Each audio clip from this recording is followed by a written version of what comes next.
Hello students, स्वागत है आज के एक नई वीडियो में। ये वीडियो बहुत ही ज़्यादा इम्पोर्टेंट होने वाली है, वो भी क्लास 12th के लिए। अब ये जो क्वेश्चन है इतना इम्पोर्टेंट है कि 2024 में यही क्वेश्चन आएगा। एक आदत है बोर्ड वाले की कि वो ये क्वेश्चन हमेशा देता है, और ये क्वेश्चन हमें नॉर्मली तो 3 नंबर में देखने को मिलता है, और अगर इसके अंदर कुछ एक्स्ट्रा कंडीशंस अगर वो डाल दे तो ये क्वेश्चन 5 नंबर का हो जाता है।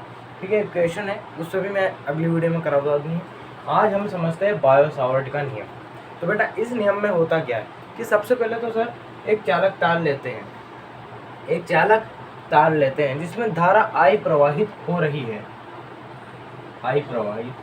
है। ये दोनों बिंदु क्या है? बिंदु P। ठीक है, ये एक्स वाई मान लेते हैं। माना कोई धारावाही चालक तार जो कि एक्स वाई है, जिसमें I धारा प्रवाहित हो रही है। अब इसके अंदर आगे जानते हैं। अब मैं इसमें बेटा अल्पांश मान लेता हूँ, अल्पांश लंबाई ले लेता हूँ मैं इसकी। ठीक है, इसकी अल्पांश लंबाई। देखो कोई भी चालक तार है, आपको क्या करना है, उसके अंदर ज्ञात करना है कि उसके अंदर कितनी धारा प्रवाहित हो रही है। तो तार तो काफ़ी लंबा होता है, तो उसमें तो हम लोग नहीं निकाल पाएंगे, लेकिन अगर अल्प मान हम किसी भी चीज़ का ले लेते हैं तो ये बेटा कंडीशन लग जाती है उस जगह पर कि अल्प मान के लिए आप लोग कुछ भी निकाल सकते हो। जैसे मैं आप लोगों को कोई डिस्टेंस दूँ, जैसे छोटी क्लासों में हमने पढ़ा है मैथमेटिक्स के अंदर कि 5 सेंटीमीटर दूरी है, इस पर ये अगर इस बिंदु से इस बिंदु तक पहुंचने में इतना समय लगा तो इस बिंदु से इस बिंदु में पहुंचने में कितना समय लगेगा। तो ये चीज़ें में हमें पहले तो दूरी दी जाती थी, वो भी छोटी 5 सेंटीमीटर ज्ञात होने वाली है। ऐसा अनंत तो थोड़ी देते हैं कभी, भाई अनंत लंबाई है इसकी, इसकी ये है, इसकी वो है, नहीं। हमेशा एक अल्पांश माना जाता है। तो मैंने अल्पांश क्या लिया? अल्पांश लंबाई ले ली बेटा। तो वो क्या ली? DL vector. ये अल्पांश है और इसमें I धारा प्रवाहित हो रही है। माना किसी धारावाही चालक तार जिसमें I विद्युत धारा प्रवाहित हो रही है, एक्स वाई में है ना, प्रवाहित हो रही है। इसके अल्पांश यानी कि डीएल वेक्टर से r दूरी पर स्थित, ये दोनों r ही हो जाएगी, फिर r दूरी पर स्थित, ये दोनों दूरियां स्थित पर दूरी तथा थीटा कोण पर, ये थीटा कोण यहाँ पर ले लिया तथा थीटा कोण पर बिंदु P पर चुंबकीय क्षेत्र की तीव्रता के लिए, तीव्रता यानी कि dv वेक्टर। सर जब ये लंबाई छोटी है तो तीव्रता भी छोटी होगी। अरे यार, जब आप लोगों ने दूरी ही कम दी सर, तो आप आगे की दूरी निकालोगे तो वो भी तो थोड़ी कम ही निकलेगी। ऐसा थोड़ी है। 5 सेंटीमीटर दूरी यहाँ पर दे रखी है आपको, इसके आगे आपको जाना है। आंसर आगे आपके कर्ण स्क्वायर बराबर आधार स्क्वायर वगैरह से कुछ उससे भी कर दिया आपने। 4 सेंटीमीटर आया या 8 सेंटीमीटर आया, ऐसा थोड़ी होगा 15 से 5 से डायरेक्ट 50, 100, 150 ऐसी दूरियाँ नहीं देते नॉर्मली। तो इसमें भी अल्पांश ही मानेंगे। ठीक है, ये भी चीज़ क्या हो जाएगी? अल्पांश हो जाएगी। अब इसके अनुसार अपन आगे बढ़ते हैं। तो सबसे पहले तो देखिए कि इन्होंने चुंबकीय क्षेत्र की तीव्रता के लिए बायो सावर्ट है, दोनों वैज्ञानिकों के नाम है। इन्होंने क्या किया? फ्रेंच वैज्ञानिक था, ये एक नियम दिया। तो उसके अनुसार क्या होता है देखना कि डीएल वेक्टर के कारण चुंबकीय क्षेत्र यानी कि डीबी का परिमाण, जो इसकी वैल्यू होगी ना डीबी की, डीबी चुंबकीय क्षेत्र जो होता है उसका परिमाण यानी कि उसकी वैल्यू क्या होगी? अब कंडीशंस लगती है सर, यही रूल है।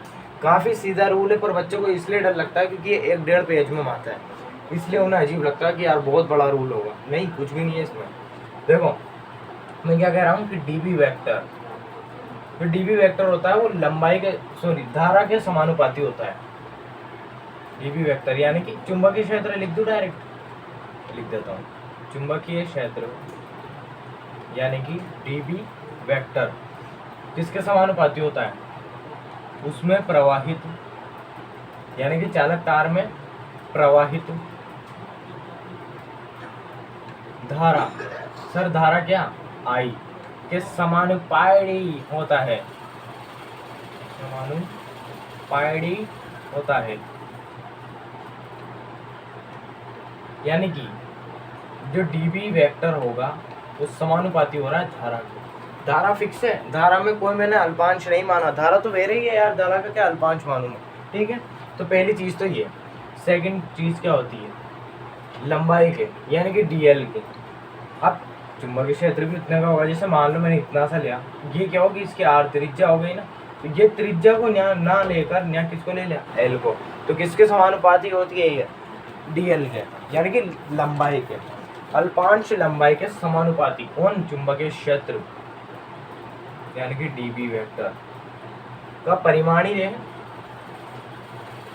उसके अल्पांश के समानुपाती होता है। अल्पांश डीएल वेक्टर के समानुपाती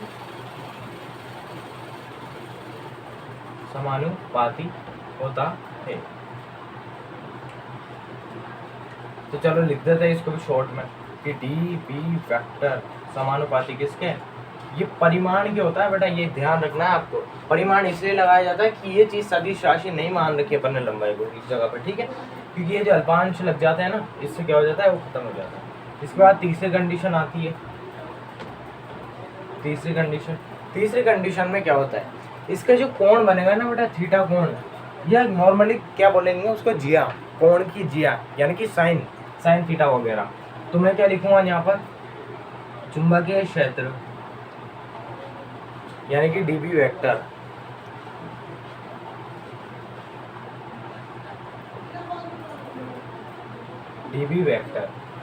ठीक है, अल्पांश इसको तो क्या माने था, है ना,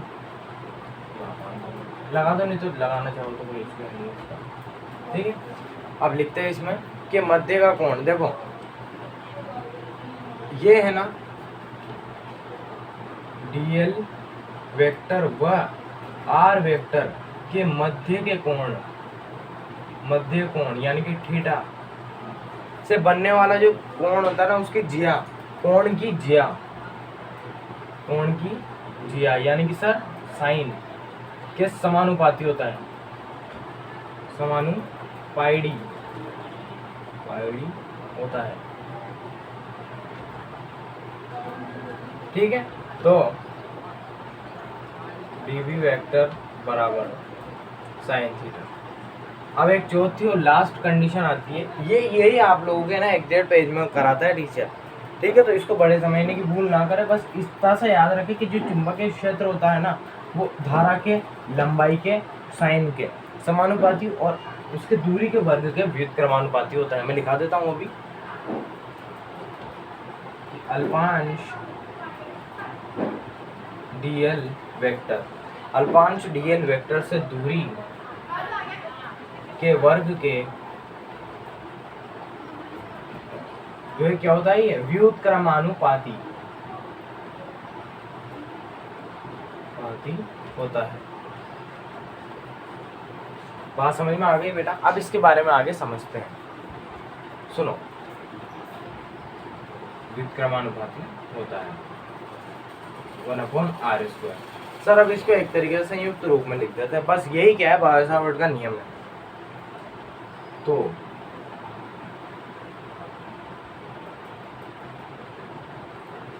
समानुपाती सबसे पहले आई के, फिर उसके बाद डीएल के, फिर उसके बाद सर साइन थीटा के।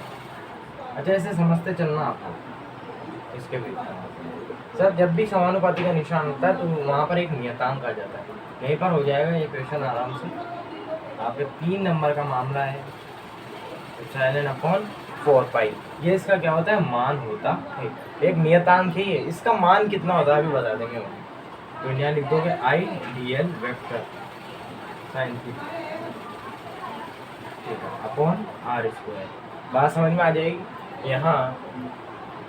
अब ये चीज़ तो बच्चों वाली है, ये ε0/4π एक नियतांक है ना। ये इसको ये जो ε0 है इसे बोलेंगे निर्वात की चुंबकीय शीलता है ना।